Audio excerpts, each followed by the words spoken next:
Well, you're wearing a hat now, so I can't really tell how that haircut actually turned out. But obviously, you saw the maybe mistakes were made in your Great Clips experience, right? Like, how did that kind of all shake down? Yeah, I kind of needed a haircut, and I didn't really have a spot in Des Moines. I said, "Oh, I'll just go to Great Clips," and sat down and asked for shorter on the sides, longer on the top, and next thing you know, there's no guard on the razor, and I'm bleeding on the side of my head, and they didn't charge me, so at least there's that. But yeah, it might be my last.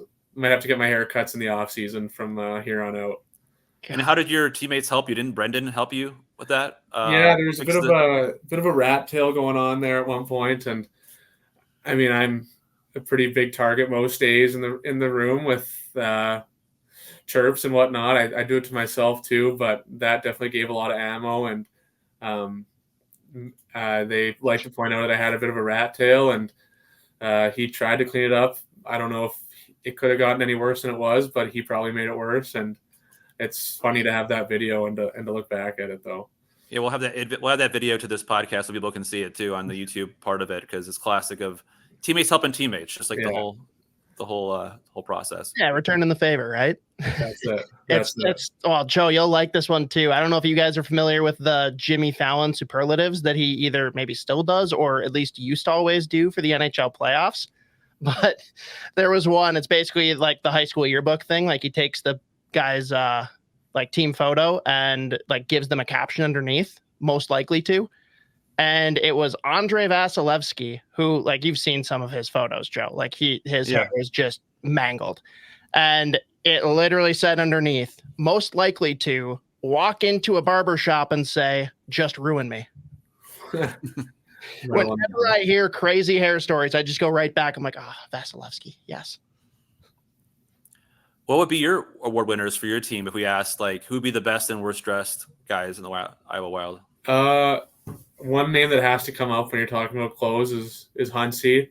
I think he's a pretty polarizing fashion guy in terms of hockey. He kind of has his own thing going and looks pretty good a lot of days, and big into the vintage stuff and the rest of it. And he's always looking fresh.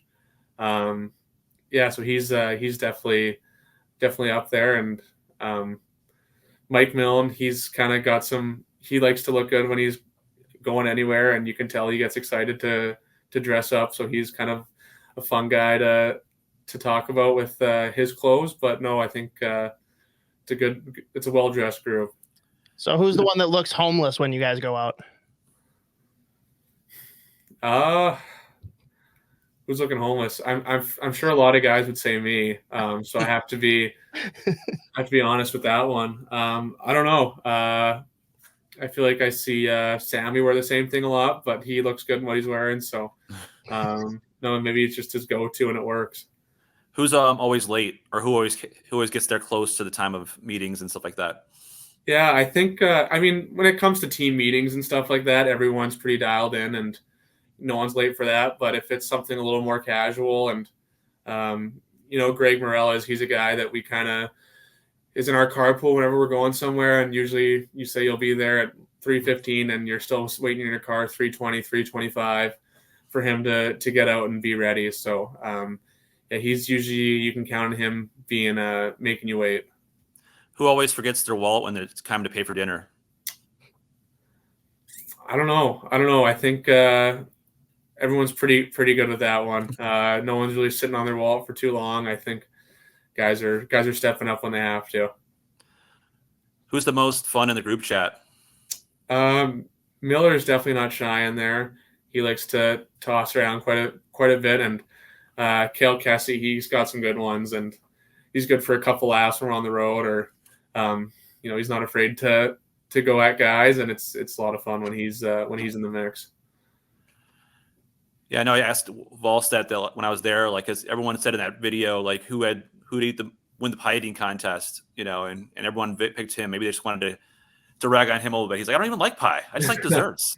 Yeah, Wally's a good target too. After he's fun when you pick him, because he's going to give it right back. So that's what you want.